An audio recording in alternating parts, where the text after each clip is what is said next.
Hi, everybody. I'm going to start off with just giving you a general overview of Sanctus Reach Warhammer 40k and some of my general thoughts about the game before we get started into a campaign.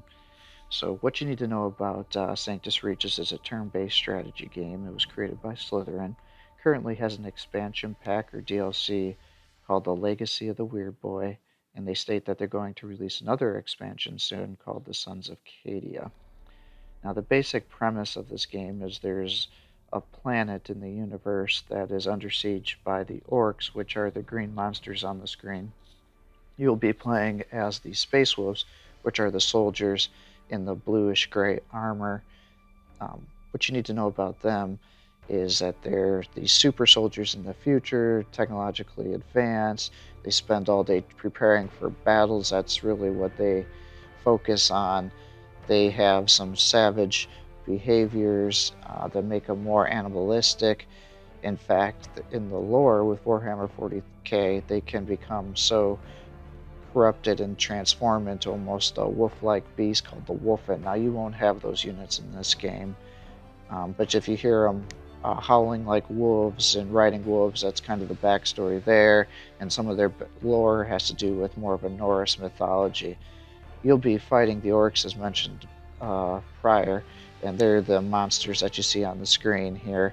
What you need to know about them is they're a race that's really only fixated on killing other beings, including themselves, if there's no one else to fight. The reason they do this is because it's the main way that they advance in their society. The more you kill, the stronger you become. It actually causes them to get bigger. When they're fighting other units, they can knock out the teeth, and that's what they use as currency. Now, I think they mainly only use orc teeth, not other races' teeth, but I'm not 100% sure about that.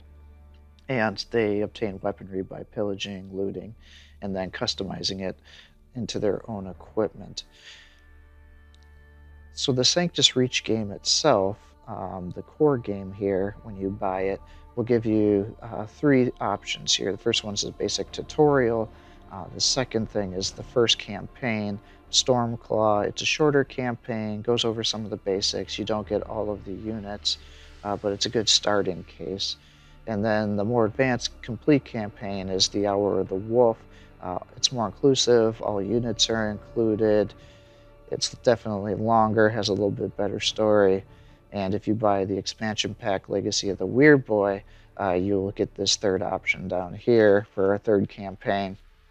Now, the difference with this is it gets you some additional units to both the orcs and the space wolves, in addition to the Legacy of the Weird Boy, is you are leading as an orc, so it's more of an orc campaign, whereas these other two you're playing as the space wolves. Now, I think for whether you buy Sanctus Reach or the expansion pack, you'll get these user missions available, which are quite interesting. They're for free. It's 5 additional maps that you can play.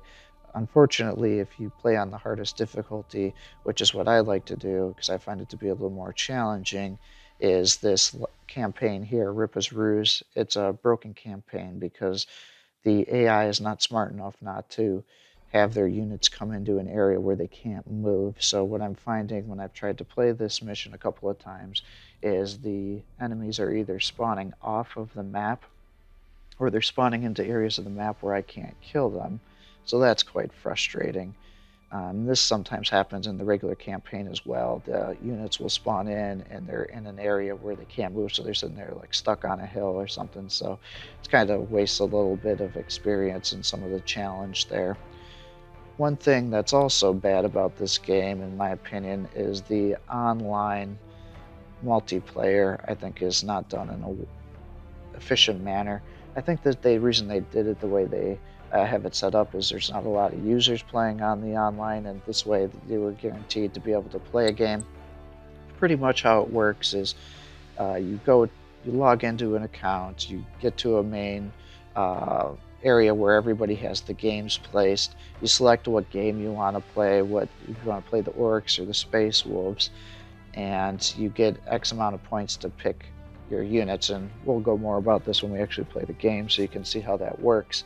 But obviously it's a turn-based strategy, so You'll each place your units on the field. One of you will go first, and at the end of your turn, it actually closes out of the game until the next person gets an email saying it's your turn. So it can actually take days to complete one of the battles with another player. So by that time, I'm starting to lose interest. So I've only done 5 or 6 online games, and that's unfortunate because I think that would really make this more enjoyable, because it's definitely more challenging to play against another human being than it is the computer, because the computer can become quite predictable after time. Now, when I play my campaign, I am going to play on the sped up version just to make things go a little bit faster. If you want to play it this game, which I encourage, you can slow the battle animations down. But one thing that kind of bothers me with the turn-based strategies is sometimes it can get a little bit redundant with the same battle animations. So hopefully by turning the speed up to increase the movement speed. And the other thing I want to mention about this game is I think it's going to have a great replay value. The reason for this is with each DLC they can add additional units which will increase their replay value of the prior campaigns.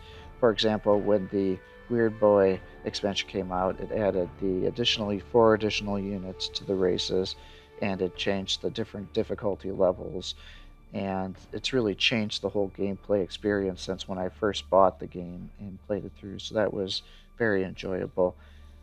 The next campaign to be released, the Sons of Cadia, that's going to add a whole nother race called the Imperial Guard.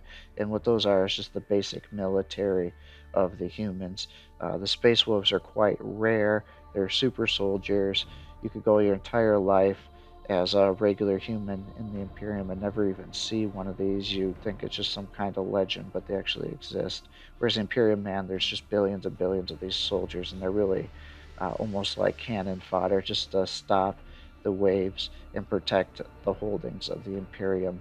And if they can somehow incorporate having the Imperial Guard fight with the Space Wolves and the orcs and the other races that I'm sure they're going to add into the future, this could just become a massive undertaking and really cause a pretty substantial game. Now, I do hope that the campaigns will be more storyline focused, because that's really another area where the Sanctus Reach is currently quite lacking, as the stories are not very in-depth. It's more like, okay, here's a scenario, just go do something here, or orcs are over here, you're over here, just go and fight in the middle. And so there's not a whole lot to it at that.